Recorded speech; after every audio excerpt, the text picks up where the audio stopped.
Sonic Superstars is surprisingly controversial. Everyone was expecting this game to just be good, period. But there's a good amount of opposing voices too. So which side is right? Well, today we're determining how good Sonic Superstars really is. One of the first things you'll notice when booting up the game is the music. For better or for worse. It's gotta be one of the most controversial aspects of the game, dude. Some people are completely ripping the soundtrack apart, even going as far as comparing it to Sonic 4, which... it's actually worse here somehow. At least in Sonic 4, not only did it have a consistent music style, but they also at least used instruments that fit with the vibe of the stage. Lost Labyrinth has that iconic flute that just screams Lost Labyrinth, but in Superstars, who cares? Beautiful T-Lope tradition at one moment, then the living Tombstone music in the next! It's just the inconsistency that's bugging me here. With Sonic 4, that's an entire soundtrack that you either liked or disliked. But with Superstars, you just can't really say that. The game actually starts out with some pretty dang good tracks. I'm actually start using Bridge Island as background music in my videos going forward, but it seems like as the game progresses, there are more and more lackluster songs. And it's a shame, because there's actually some really decent tracks here, but it just becomes a mixed bag when you add songs like this. The music they use for the hub world in this game is a literal 6-second loop. I'm not even kidding. Isn't this the place you want people to be spending the most time in?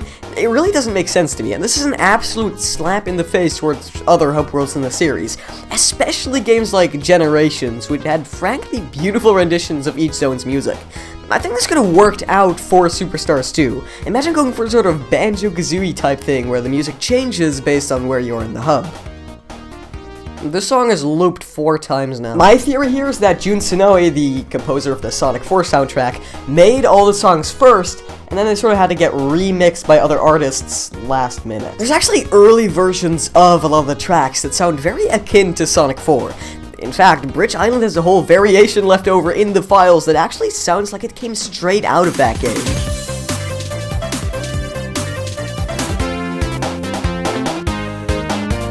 Well, I appreciate that. We're switching this back.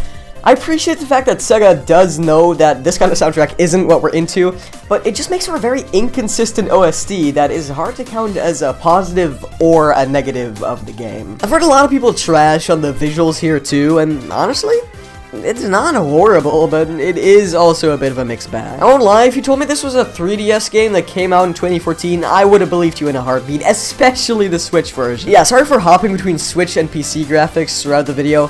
I try to have PC visuals most of the video, but if there's a specific example from the Switch playthrough, I unfortunately have to resort to using that footage. Does anyone really care?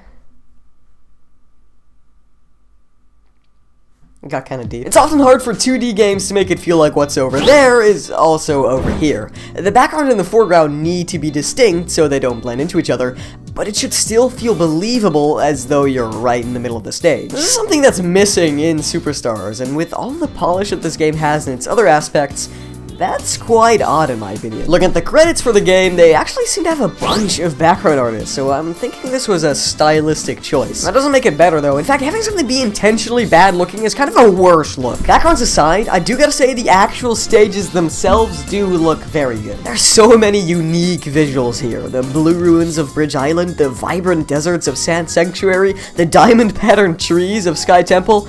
It's all so classic Sonic-y, and I really couldn't have asked for a better stage themes. Another thing that looks nice here is the menus. They kind of remind me of the modern Kirby menus we've gotten lately. Very clean look, and very polished too. Just doing everyone a favor real quick. I'm glad Sonic games have been getting good UI recently. Frontiers had a pretty clean UI for what that game was going for, and Forces, well, it's one of the only good elements of that game, so that counts for something. And man, I'm also so glad that we actually got animated cutscenes here. I thought it was just gonna be a Mania moment, you know, where there's one really polished intro cutscene at the start, and that's pretty much it. But no. Sure, we got some in-game stuff here and there, that's a given, and I appreciate them as added context, but the animated bits are really where it's at. Now, it's safe to say people's biggest concern for this game was the physics. How would this 2.5D version of the classic formula stack up against the originals? Well, it turns out the whole game is basically just running on the Mania framework, just ported into the Unity engine. That being said, there are a few notable physics oddities. You know the thing in Frontiers where you keep your momentum even after you hit a wall?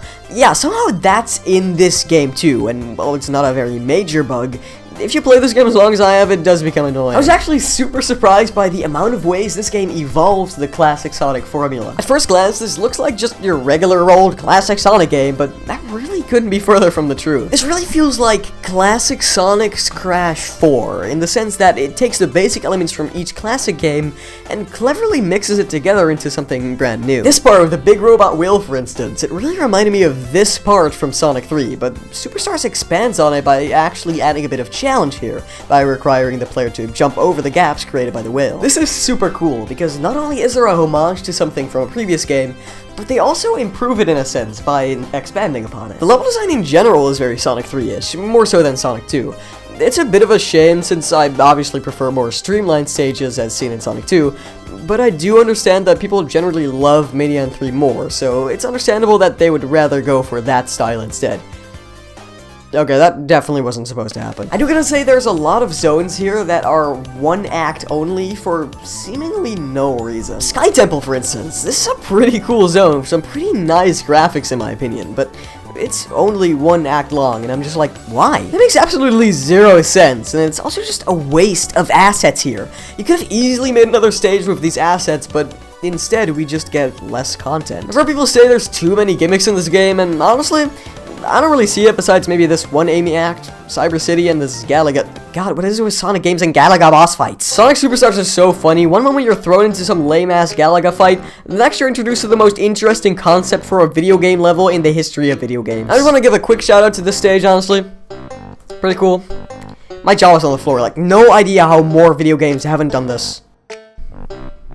Anyways, this game actually adds emerald powers too, which is pretty neat. It kind of reminded me of Sonic Colors in a sense, where each ability plays its own little song, and some of these are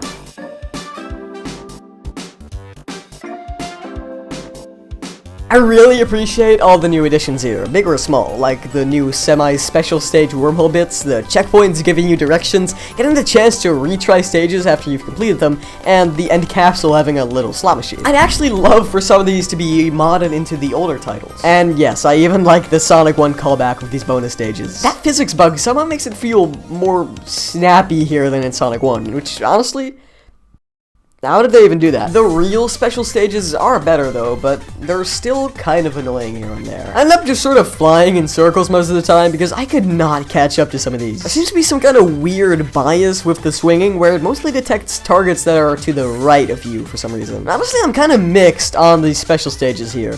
They're definitely not beating Manias, but yeah, I'd give it about a B tier, putting it right between Sonic Advance 2 and Sonic 4 Episode 2. Oh, and if you'd like to see me rank every single Sonic special stage, you can click here. It's a pretty well viewed video though, so it really doesn't need any more views. It would actually be kind of useless if you clicked off of this one to watch that video. Now, the story in this game is confusing. I was kind of following it at first, you know, Fang is hired by Eggman, Trip becomes good, etc, etc. But then they started throwing in this weird Ender Dragon egg in there, and I'm just like, what am I playing right now? Is this Balan Wonderworld? That only happens in the last story, though, which you can only get to after beating Trip's story with all the emeralds.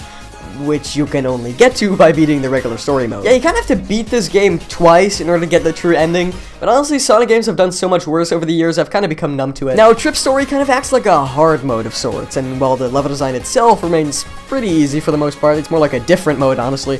The bosses do take a lot longer to defeat, because all of them have double the hit points. And Trip herself controls pretty neat, honestly. She's got a double jump that she can stick onto walls with, sort of like this Spike Wisp from Sonic Colors, and yeah, it controls quite well, honestly.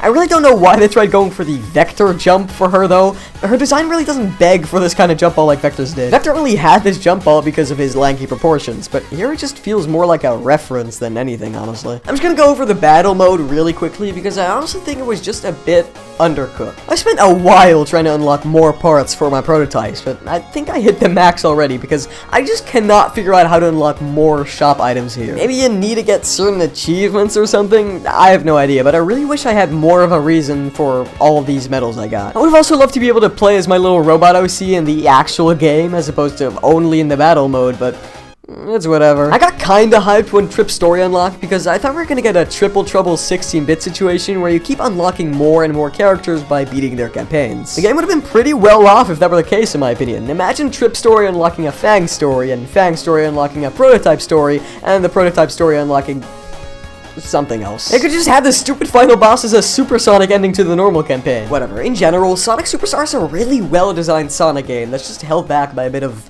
lack of polish, but only in the nitpicky sense, where it's like, hey, this arm doesn't shake with the other body parts.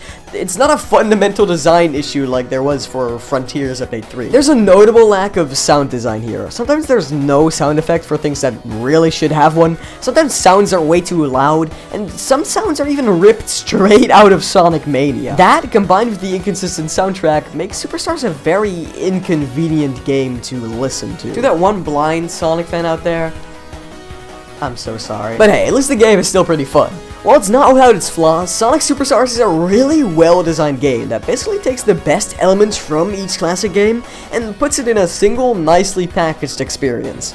And I think that's at least worth something. And if you want to be worth something, you should watch more of my videos. I'm not evil whatsoever. I'm a good guy.